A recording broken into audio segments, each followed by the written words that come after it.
Hello, everybody. This is Jimmy, and you're reading with Jimmy.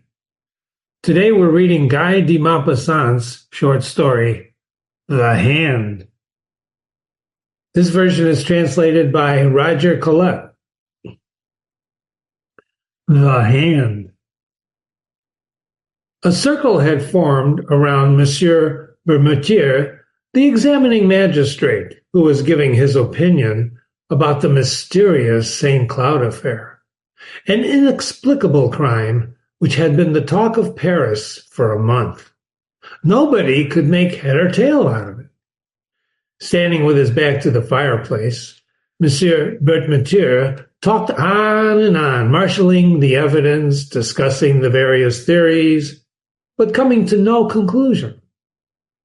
Several ladies had left their chairs to come closer, and they stood around him, their eyes fixed on the magistrate's clean-shaven lips, uttering the weighty words.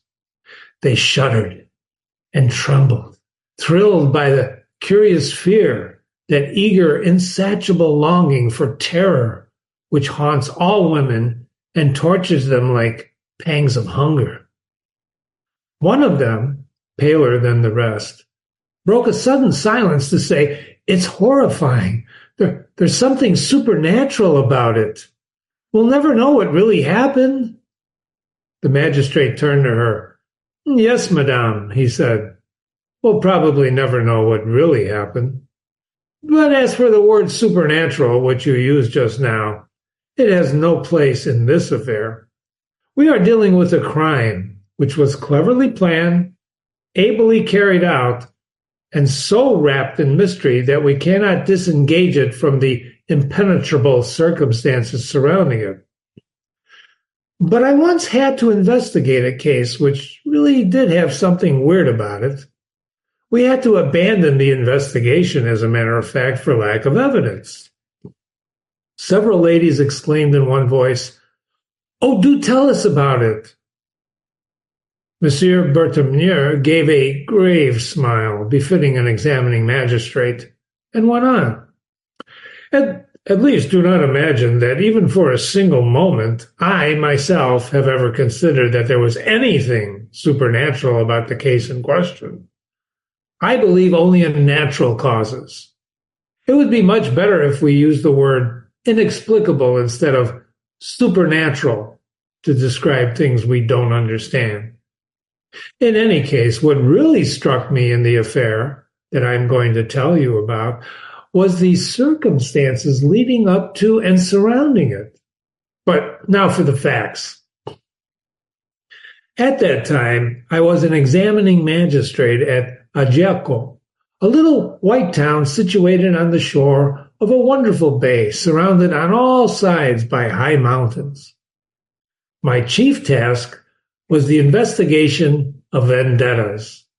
Some of those affairs are superb, ferocious, heroic, incredibly dramatic, and they offer us the most splendid stories of revenge imaginable, age-old hatreds appeased for a while, but never quite extinguished, abominable stratagems, murders, which are all really massacres, and well-nigh heroic feats.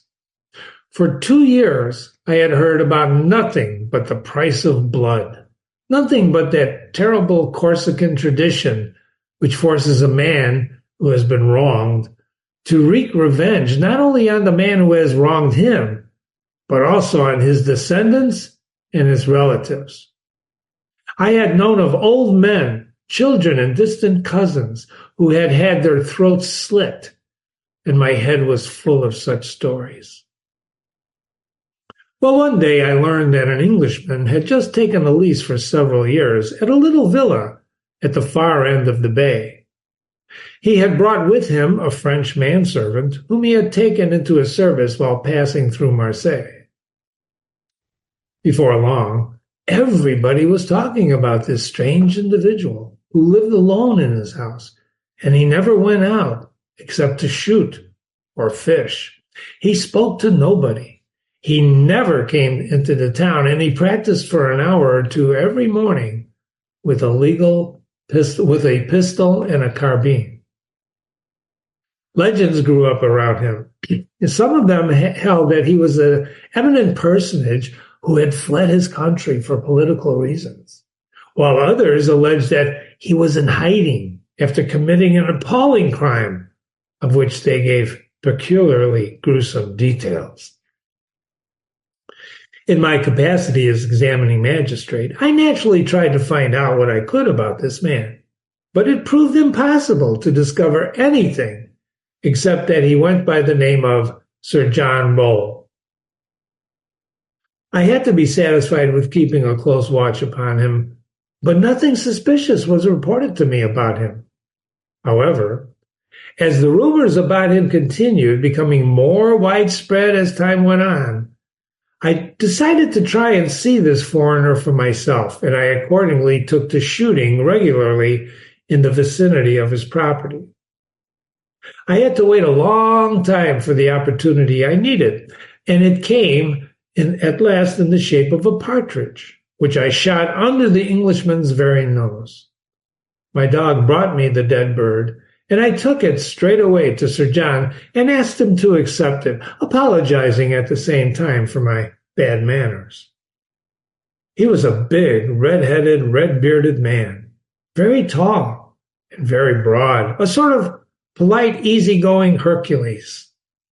He had none of the traditional British stiffness, and speaking with a pronounced English accent, he thanked me warmly for my courtesy.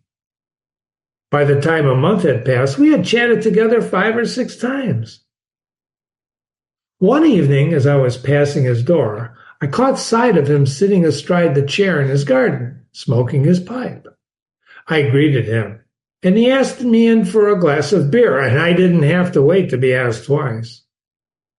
He received me with all the punctilious courtesy of the English, and he spoke highly of both France and Corsica, declaring that he was very fond of that country and that particular stretch of coast.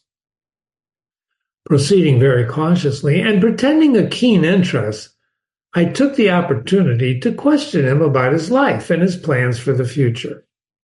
He answered readily enough, and he told me that he had traveled a great deal in Africa, India, and America. And he added with a laugh, "Oh, yes, I've had plenty of adventures."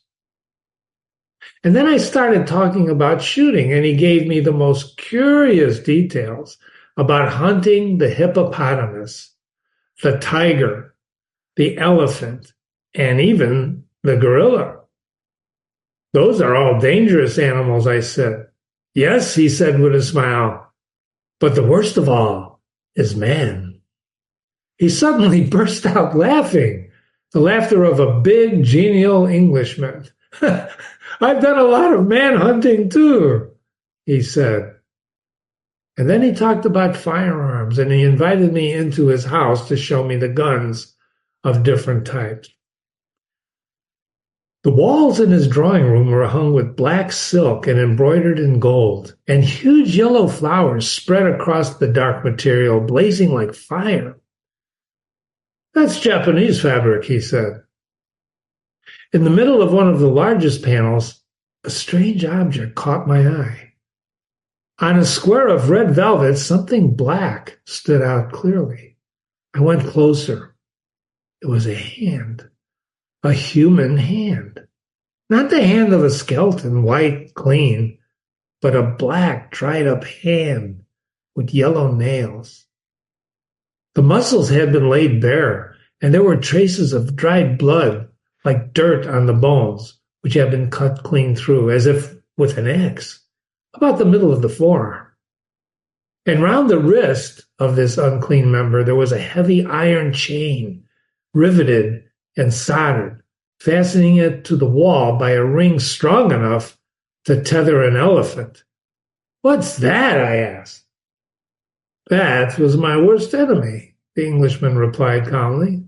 "He was an American. His hand was cut off with a saber, skinned with a sharp stone, and dried in the sun for a week. And that was a stroke of luck for me, no mistake about that." I touched the human relic, which must have belonged to a giant of a man, The fingers were abnormally long, and they were joined together by huge sinew, to which in places strips of skin were still adhering. That flayed hand was a terrible sight, suggesting some savage act of vengeance. "He must have been a very strong man," I said. "Oh, yes," the Englishman replied quietly, "but I was stronger. I put that chain on to hold him fast." I thought he was joking, and so I said, "There's no need for a chain now. The hand isn't going to run away." Sir John answered me quite seriously, "It's always trying to get away. That chain is necessary." I shot a quick, inquiring look at him, wondering, was he mad or just joking? But his face remained inscrutable, calm, benevolent. I changed the subject and admired his guns. However, I noticed that there were 3 loaded revolvers lying in various pieces of furniture, as if the man were living in constant fear of attack. I went to see him again several times, and then I stopped going. People had become accustomed to his presence, and nobody took any interest in him anymore. A whole year went by, and then one morning, toward the end of November, my servant woke me with the news that Sir John Rawle had been murdered during the night. Half an hour later, I entered the Englishman's house with the superintendent of police and the captain of the local gendarmes, and Sir John's valet was weeping outside the door, utterly distraught. At first, I suspected him, but he was innocent. The murderer was never found. Going into the drawing room, the first thing I saw was the corpse lying on the back in the middle of the floor.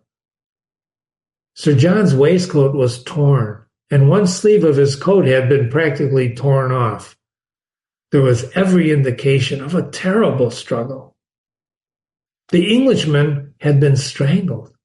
His black, swollen face was a horrible sight, and it bore an expression of appalling terror.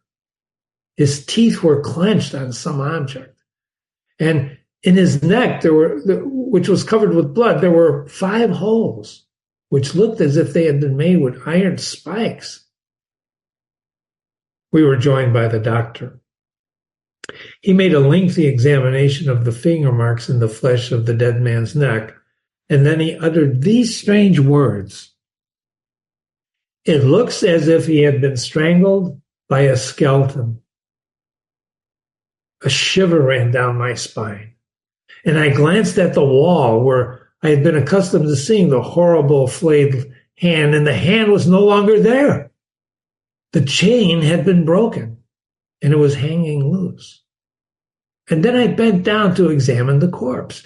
Between its clenched teeth, I found one of the fingers of the vanished hand, cut off, rather bitten off, at the second joint. We proceeded to make a careful examination of the premises, but we found nothing. No door or window had been forced. No piece of furniture had been broken into. The 2 watchdogs had slept through the night undisturbed.